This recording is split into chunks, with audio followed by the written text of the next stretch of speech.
인터뷰. 모두를 위한 모두를 향한 모두의 궁금증 훅 인터뷰. 코스피 2,500선이 무너졌습니다. 이틀 연속으로 연중 최저치라고 합니다. 아이고, 검은 월요일 지나서 검은 화요일 왔다고 하는데 투자자들 마음도 붕괴하고 있습니다. 주식시장 어떻게 되는 건가요? 주식 팔아야 하나요? 버텨야 하나요? 좀 물어보겠습니다. 염승환 이베스트 투자증권 이사 모셨습니다. 안녕하세요. 네, 안녕하세요. 네, 안녕하세요. 반갑습니다. 네, 반갑습니다. 네. 뭐 질문이 쏟아지고 있습니다. 네. 저 주식 하지 말아야 하나요? 염승환님 시원하게 답 좀 부탁드립니다. 6787님 물어보고 있고요. 1474님 소유하고 있는 주식 현재 상장 폐지 이의 신청 제출해 놓은 상태입니다. 이의 신청 제출을 하게 되면 차후에 어떻게 되는지 궁금합니다. 이렇게 계속 얘기하고 있는데 네. 자, 물어보겠습니다. 이사님, 코스피가 2,500선 붕괴했다고 합니다. 증시가 폭락했는데요. 왜 이렇게 떨어지는 건가요? 그러니까 이게 좀 요거는 꼭 이제 주식 투자나 뭐 이렇게 좀 하려고 하시는 분들하고 알아두시면 좋은 게 주가를 이제 이게 만드는 요인이 두 개 정도가 있어요. 네. 뭐냐면 이익하고 네. 이익 곱하기 거기 이제 PER이라고 하는데 PER은 퍼 아시죠? 저는 퍼는 퍼는 아시는구나. 네, 다른 건 몰라요. 네. PER이라는 게 이제 지금 이익 대비해서 몇 배 정도의 거래되냐 뭐 네. 그런 걸 나타내는 이게 높으면 이제 고평가 받는 거고 예. 낮으면 저평가 받는 건 이 두 개의 합이 그러니까 곱하기거든요. 네. 주가가 그래서 이 이익 곱하기 PER이라고 하는데 우리가 흔히 말하는 이제 이익은 당연히 뭐 기업의 이익이 증가하면 뭐 기업 가치 올라가니까 주가 올라가는 건 다들 알고 계실 거고. 예. 근데 이것도 지금 환경이 좀 안 좋은 게 앞으로 경기가 안 좋아져서 네. 지금 금리 오르잖아요. 네. 금리 오르면 기업들의 이자 부담 당연히 커지죠. 올라가죠. 예. 그리고 유가는 재료비에 영향을 주죠. 유가뿐만이 아니라 뭐 각종 원자재비가 다 올라가니까 네.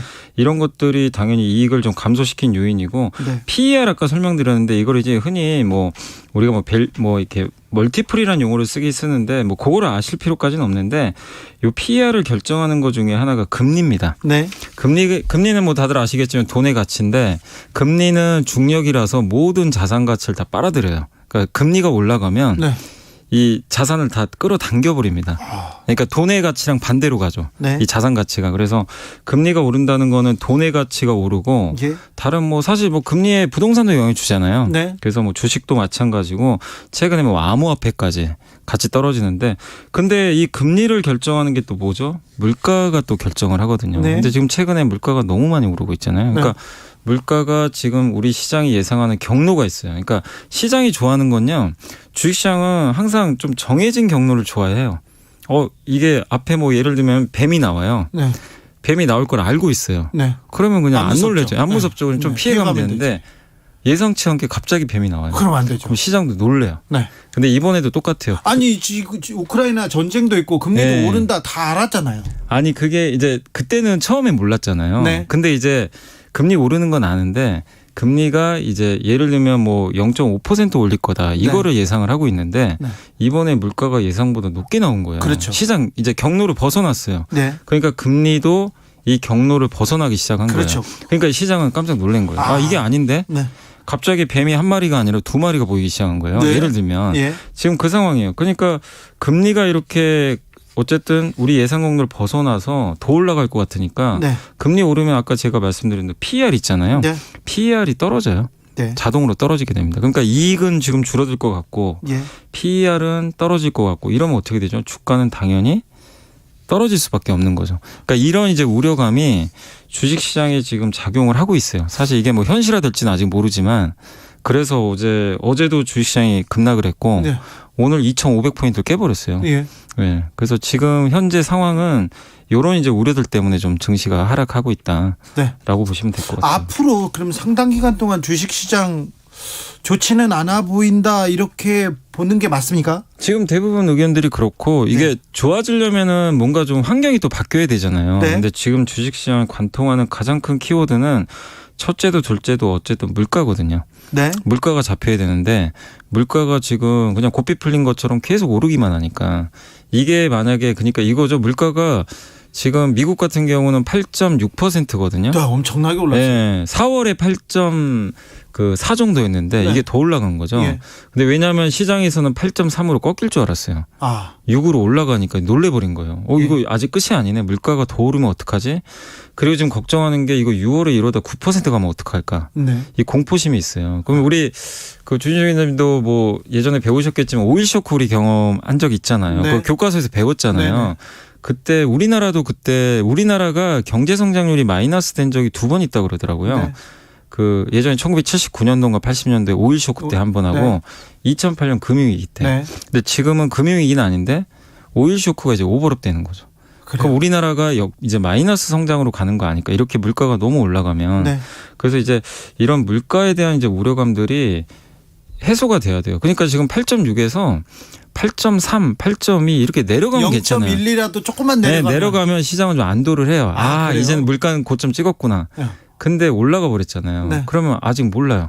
어디가 끝일까? 8.6에서 8.7로 가나 8.5로 8.3으로 가나 우리 같은 경우는 그게 그게 뭐가 맞아요. 그럴 수 있어요. 예. 그런데 또 시장은 또 시장은 안 그래요. 네. 왜냐하면 어디가 끝인지 모르니까. 아주 예민한 친구군요. 네, 되게. 네. 미국 연방준비제도 이사회에서 이번에 뭐 자이언트 스텝 얘기 나옵니다. 0.75%를 올린다는 등 1%를 올린다는 등 네네. 얘기가 나오는데 이 또 미국에서 금리를 건드리면 큰 영향을 받는 거죠, 우리도. 네, 그러니까 아까 말씀드린 대로 금리는 주식의 그 가치를 좀 떨어뜨려요. 네. 어쨌든 이제 모든 자산 가치를 금리가 오르는 속도에 의해서 좀 떨어지는데 네. 이런 건 있어요. 예전에도 보면 금리 오른다고 무조건 주식시장이 안 좋은 게 아니라 금리가 올라도 그만큼 경제가 성장을 하잖아요. 네. 금리가 2% 오르는데 성장률이 3%예요. 그럼 주식시장이 이거 따라가요. 성장률이 더 높기 때문에. 네. 근데 지금은 왜 문제냐면 금리 오르는 속도도 너무 빠른 데다가 문제는 경기가 좀 둔화되기 시작해요. 내년에 경제가 침체된다는 네, 맞아요. 게 거의 대부분의 지배적인 시각이기 때문에. 그러니까 이제 경제가 이렇게 둔화되는데 금리는 올라가면 네. 기업들 입장에서 생각을 해보자고요. 어차피 이제 주가라는 건 기업의 가치니까 네. 아까도 잠깐 설명드렸지만 금리는 올라가면 당연히 비용은 올라가는데 내년에 경기가 안 좋아진다. 네. 뭐 지금부터라도 안 좋아지면 어떻게 될 거예요? 기업의 이익이 증가하기가 어렵잖아요. 사람들 소비가 네. 줄어들고 네. 유가 올라가면 소비 지출 줄일 거고 이런 식으로 된다면 기업들은 당연히 매출이나 이익이 줄겠죠. 그러면 당연히 비용 증가하고 매출 줄면 네. 어떻게 되겠어요? 이익은 확 줄어들 수밖에 없잖아요. 그래도 삼성전자는 잘 버틸 것 같은데요. 삼성전자는 잘 버텨요. 근데 이제 지금 삼성전자 돈도 여전히 많이 벌고 네. 좋아요. 근데 지금 삼성전자 주가도 계속 떨어지잖아요. 빠지는 이유가 지금 14조 정도 벌거든요. 한 분기에. 왜? 14조, 15조를 벌어요. 근데 이제 이게 앞으로 13조, 12조까지 떨어질 것 같다. 이제 이거예요, 지금. 야, 생각이. 그러니까 지금 버는 게 중요한 게 아니고 계속 벌어줘야 돼요. 더. 15, 16, 17 이렇게. 더. 시장은 그걸 원해요. 근데 이게 여기서 꺾이면 근데 여기서 꺾이는데 얼마까지 꺾일지 사실 모르잖아요. 네. 경기가 더 안 좋아지면 삼성전자도 더 떨어질 거고 네. 실적이. 그러니까 그런 불확실성이죠. 네. 언제까지 실적이 안 좋아질지. 그거를 지금 주가는 먼저 좀 반영을 하고 있다. 자, 이렇게 보시면 되겠습니다. 굉장히 어려운 상황 같은데요. 네. 이런 상황에서 개인 투자자들은 어떻게 해야 됩니까? 사실 이제 개인 투자분들이 지금 굉장히 좀 난해한 게 기업들이 지금 이제 투자하신 기업들이 다 사실 다르잖아요. 네. 종목도 워낙 다르고 그리고 어떤 기업은 사실 내가 지금 시장 안 좋아도 수익 난 기업도 있을 거예요. 그렇죠. 네, 뭐 흔히 뭐 농산물 가격 올라가서 수혜받는 기업, 왜? 네, 뭐 전쟁 나서 또 수혜받는 네. 기업도 있을 거고. 가길 그런 데는 돈을 엄청나게 벌고 있다면서요. 네. 또 군수 업체들은 또 네, 이게 방산업체라든가 아니면 또 이게 유가 올라가서 정유주들은 또 좋아요. 아, 그렇군요. 휘발유 가격 올라가니까. 예. 그럼 마진이 좋아지니까. 예. 근데 그런 기업들은 돈을 좀 버는데 반대로 이제 그런 것들에 피해를 받는 기업. 그러니까 유가가 상승할 때 원재료 비용이 올라가서 안 좋은 기업들은 당연히 실적이 좀 안 좋아지겠죠. 근데 네. 지금은 어쨌든 이제 주식시장이 엄청 1년 정도 빠졌어요. 시장이 작년 8월부터 빠졌거든요. 네. 우리나라 시장이. 지금 올해 6월이니까 예. 10개월 빠졌어요. 네. 그러면은 지금 증시가 빠져도 한참 빠진 거죠. 네. 이제 시작은 아니거든요. 네. 그러면은 지금 상황에서 안 좋다고 해서 그냥 이거 안 좋으니까 이제는 버리고 그냥 그만하자. 이거보다는 앞으로가 중요하잖아요. 그리고 이게 반영됐는지도 보셔야 되는데 네. 그러니까 제가 말씀드리고 싶은 건 뭐냐면 물가가 오르건 뭐 금리가 오르건 네. 어쨌든 전쟁도 났고 네. 온갖 지금 환경은 안 좋아요. 그런데도 나의 지갑을 열어줄 기업이라면 네. 그 기업이 그러면 저는 굳이 팔 필요는 없다. 그 지갑이라는 게 세 가지가 있어요. 뭐냐면 정부가 있고 기업이 있고 그 소비자가 있어요. 왜냐하면 왜 이 말씀을 드리냐면 정부 정책에 따라서 움직이는 기업들이 있고요. 네. 예를 들면 태양광 회사들. 네. 정부가 주도해야 될 영향 거예요. 많이 받죠. 네. 신재생 에너지를 정부가 밀어붙여요. 네. 그러면 이 기업들은 돈을 많이 벌겠죠. 그렇죠. 그게 금리랑 뭔 상관입니까? 네. 물가가 올라도 해야 돼요. 네. 그럼 이 기업들은 상관없어요. 네. 내가 그 기업을 갖고 있어요. 네. 환경이 안 상관없어요. 좋아도 그냥 이건 버텨야 되겠죠. 네. 그리고 기업들한테 납품하는 기업. 근데 기업인데 기업한테 납품을 해요. 예를 네. 들면 반도체. 네. 그다음에 배터리도 자동차 업체에 납품을 하잖아요. 네. 근데 이쪽 산업을 한번 생각해. 전기차 시장이 열렸잖아요. 네. 그럼 내가 만약에 배터리 회사를 갖고 있어요. 그럼 굳이 너무 염려할 필요는 없다는 거죠. 네. 그리고 소비자 대상으로 이제 하는 기업이라면 예를 들면 이제 내가 꼭 필요한 물건들을 매번 반복 구매를 한다거나 아니면 이 회사 아니면 대안이 없다. 뭐 예를 들면 미국의 A라는 회사의 스마트폰은 뭐 워낙 충성 고객이 많잖아요. 네. 근데 그거는 내가 좀 약간 물가가 올라도 네. 워낙 로열티가 있으니까 네. 그냥 사는 거죠. 지갑을 열죠. 그렇죠. 근데 기름값이 올랐어요. 네. 내 월급은 그대로예요. 그럼 뭘 줄여야 돼요. 네. 그럼 옷을 안 살 수는 있겠죠. 네. 이번에 살 건 몇 달 후에 사겠다. 자동차도 좀 미룰 수도 미룰 수도 있고. 네. 그러니까 그런 것들 한번 고민해 보시라는 거예요. 아, 네. 그러니까 왜냐하면 이게 천편일률적으로 지금 시장 안 좋으니까 여러분 주식 다 줄이셔야 됩니다. 아닙니다. 싸니까 다 사셔야 됩니다. 이게 아니라 각각의 처해 있는 환경에 따라서 기업들이 다 다르거든요. 네. 그래서 앞으로 아까 방금 말씀드린 대로 지갑을 열어줄 기업이라면 좀 한번 견뎌보자. 저는 네. 그 말씀을 드리고 싶어요. 주가 항복 시대 나왔다. 대탈출의 시대다. 언론에서 그렇게 쓰고 있는데 그건 또 뭐 상황에 따라 다르군요. 예. 주식이 그렇군요. 네. 물가가 오르면서 코인 시장도 엄청나게 위축되고 있던데 네. 코인 상황도 같이 보십니까? 코인도 이제 제가 코인 쪽 전문가는 아닌데 왜냐하면 이제 이것도 관찰을 안 할 수가 없는 게요. 네. 다 같이 연결돼 있어요. 주식시장하고. 예. 그래서 이제 하나의 요즘에 이제 금융자산으로 취급을 받다 보니까 그리고 좀 걱정되는 게 MZ세대 분들이 정말 저도 여기저기 강연에도 많이 나가면 안 하시는 분들이 없더라고요. 암호화폐를. 네. 진짜 많이들 하세요. 근데 지금 암호화폐 가격이 반토막도 좀 더 날 정도로 지금 많이 빠져 있는데 네. 어젠가요? 어제 같은 경우도 지금 뭐 이더리움이나 비트코인 가격이 한 10%씩 막 폭락을 하더라고요. 예. 하루에. 근데 이제 이게 걱정인 게 뭐냐면 뭐 비트코인이나 이더리움이 빠져서 끝나는 게 아니라 여기에 투자하신 분들이 뭐 예를 들면 좀 대출을 받아서 했다든가 네. 그런 경우도 있을 거 아니에요. 네. 그러면 여기에 이제 담보가 부족하면 이거를 어쨌든 내가 돈을 집어넣어야 될 거 아니에요. 네. 그럼 강제 청산 나가니까. 예. 근데 이분들이 부동산 주식도 같이 하신 분이 많아요. 예. 뭐냐면 이거를 커버하기 위해서 주식을 팔아버릴 수도 있어요. 예. 이게 한두 개가 아니라면 주식시장까지 영향을 줍니다. 그래서 이게 어쨌든 지금 비트코인이나 이더리움도 어쨌든 좀 최근에 금리 오르면서 네. 금융자산과 비슷하게 지금 상황이 좀 상태가 좀 좋지는 않습니다. 김정우님께서 주 기자님 알아들으시는 거는 맞죠? 얘기하는데 제가 워낙 경제를 못해가지고요 몰라서 지금 그 여미사님께서 쉽게 설명해주고 있는 거 아시지 않습니까? 저 잘 이해하고 있습니다. 그런데요 내년에도 경기 침체는 확실해 보인다. 우크라이나 전쟁에서 회복할 가능성 그리고 지금 뭐 물류란 그리고 석유 뭐 여러 가지 악재들이 있습니다. 그러면요. 네. 그럼 내년까지는 주식을 어떻게 해야 됩니까? 쳐다보기만 해야 됩니까? 아니면 어찌 해야 됩니까? 그래서 우리가 이제 과거의 역사를 보는 건데 예. 내가 이제 이거죠. 시계열을 짧게 하시는 분도 계실 거고 네. 나는 그냥 좀 길게 보고 투자를 한다. 네. 그러면 분이라면 그러니까 단기적으로 접근하신 분은 지금은 당연히 스톱하시고 상황을 계속 지켜봐야죠. 좀 좋아지는 게 보일 때까지. 네. 왜냐하면 지금 누구도 어떻게 될지 알 수가 없잖아요. 사실 내년에 경기 침체 올지 안 올지도 사실 모르는 거고. 네. 왜냐하면 갑자기 전쟁이 끝날 수도 있어요. 사우디가 증산하면 유가 폭락할 수도 있고 예. 무슨 일이든 생길 수 있어요. 그러면 이제 경기 침체는 또 없던 일이 될 수도 있고. 근데 올해 말까지 유가가 뭐 $130, $140 갈 수도 있어요. 예. 그럼 진짜 이제 말씀하신 대로 스태그플레이션이라고 그래요. 경기 침체. 네. 그게 올 수도 있는 거죠. 네. 근데 상황에 따라 바뀌니까 내가 좀 짧게 보는 시각에서는 관망하는 게 맞는데 근데 장기 투자 관점에서는 저는 오히려 괜찮다고 보는 이유가 과거에도 이런 사례들이 있었어요. 1979년하고 81년도에 실제로 오일 쇼크가 와가지고 전 세계가 스태그플레이션. 네. 그러니까 경기는 침체인데 물가만 오르는 거죠. 네. 예, 이런 상황이 발생했는데 그때 실제 안 좋았습니다. 그때 미국 주식시장이 27% 빠졌고 지금 미국 증시가 30% 이상 빠졌거든요. 네. 비슷해요. 비슷한데 그러면 그때도 27%밖에 안 빠졌습니까? 그때 그 정도 빠졌었어요. 네. 고점 대비해서.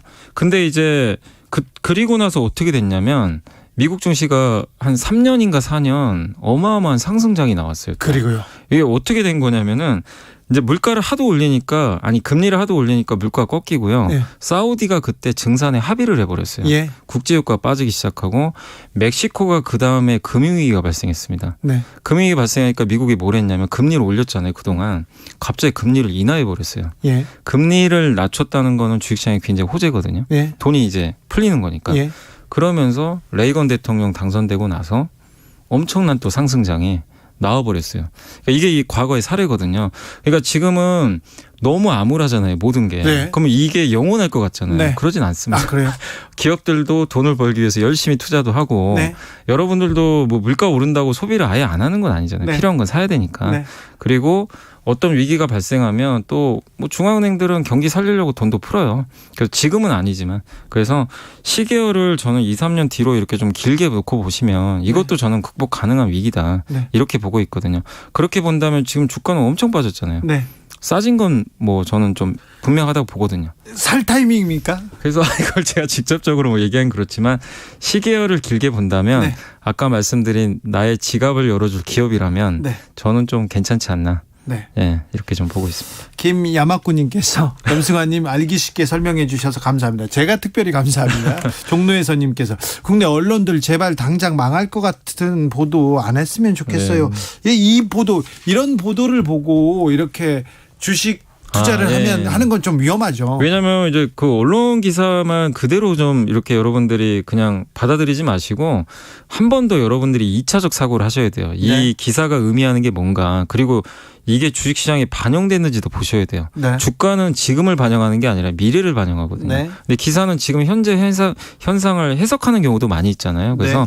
무조건 그 공포스러운 기사에만 여러분들이 너무 좀 위축될 필요는 저는 없다라고 좀 말씀드리겠습니다. 환율이 올라가고요. 근데 일본 엔화 가치는 계속 떨어지고 있습니다. 네. 이 부분은 또 어떤 영향을 미칩니까? 또 환테크 하시는 분도 네, 있어서요. 있는 것 같더라고요. 요즘에 그 외화예금도 많이들 하시더라고요. 왜냐하면 이제 엔화가 워낙 지금 이렇게 싸지다 보니까 지금 원엔 환율이 100원, 이제 100엔당 5월 달에 977원 정도 했거든요. 네. 지금 935원까지 떨어졌어요. 예. 엔화가 그만큼 이제 싸진 거죠. 네. 싸진 건데 어떻게 보면 이제 일본 여행 가긴 더 좋아질 수도 있는 건데 근데 이제 일본 엔화가 왜 이렇게 약하냐면 이거죠. 그 나라의 통화 가치는 그 나라의 돈의 가치예요, 사실은. 예. 또 아까 제가 금리라 그랬죠. 금리가 올라가면 돈의 가치가 올라갑니다. 근데 미국은 금리를 계속 올리는데 일본은요. 아직도 제로 금리예요. 금리 안 올려요. 예. 물가가 너무 낮아요. 전 세계에서 물가가 거의 안 오르는 유일한 나라가 지금 일본밖에 없을 거예요. 금리하고 네, 연동이. 있군요. 예. 그러니까 금리를 안 올려요. 일본은 올릴 이유가 없어요, 지금. 왜냐하면 금리 물가가 너무 낮으니까. 그리고 일본은행 총재가 뭐라고 그랬냐면 당분간 완화적인 통화 정책을 하겠다. 계속 지금 저금리 정책 유지하겠다고 발표를 했어요. 예. 그러면 엔화 가치가 급격히 오르기는 어렵겠죠. 그럼 상대적으로 달러 가치가 꺾여야 엔화가 올라가겠죠. 네. 근데 달러 가치가 꺾이려면 미국이 금리를 올리는 걸 좀 줄여줘야 돼요. 이게 멈춰야 됩니다. 네. 그 조건이 돼야만이 엔테크를 했을 때 수익이 날 수 있는 거죠. 그래서 지금 엔화 가치가 많이 떨어져서 뭐 이게 싸서 나는 사겠다 하시는 분들도 많으신데 뭐 그게 잘못됐던 건 아닌데 수익이 나려면 아까 말씀드린 이런 조건들이 좀 갖춰져야 된다. 좀 시간은 걸릴 것 같습니다. 네. 3123님께서 누리호 발사가 연기됐는데 발사 성공 여부와 관련 없이 네. 항공산업 이제 시작일 것 같아요. 그래서 항공우주 쪽 전망 어떨까요? 이렇게 물어봅니다. 네. 자, 지금 고민하시는 분한테 어느 분야, 어디 분야 쪽은 좀 유망하다 이런 생각하시는 데 있습니까? 그러니까 앞으로도 투자가 많이 이루어져야 그러니까 수요라 그러잖아요. 사람들이 어디다 돈을 쓰고 정부가 어디다 돈을 쓰고 아까 힌트를 좀 드렸지만 그런 산업을 고민하시면 돼요. 그러니까 방금 우주 산업도 우주는 정부에서 주도를 하는 거잖아요. 네. 근데 이번에 뭐 윤석열 대통령도 예전에 항공우주청 설립하겠다 한번 언급을 하셨잖아요. 뭐 미국의 나사처럼. 네. 그러면 좀 의지가 좀 있는 거거든요. 네. 정부가 이끌고 가면 당연히 우주 산업은 좋을 수밖에 없죠. 근데 이게 이번에 누리호가 성공하면 더 좋겠죠, 사실은.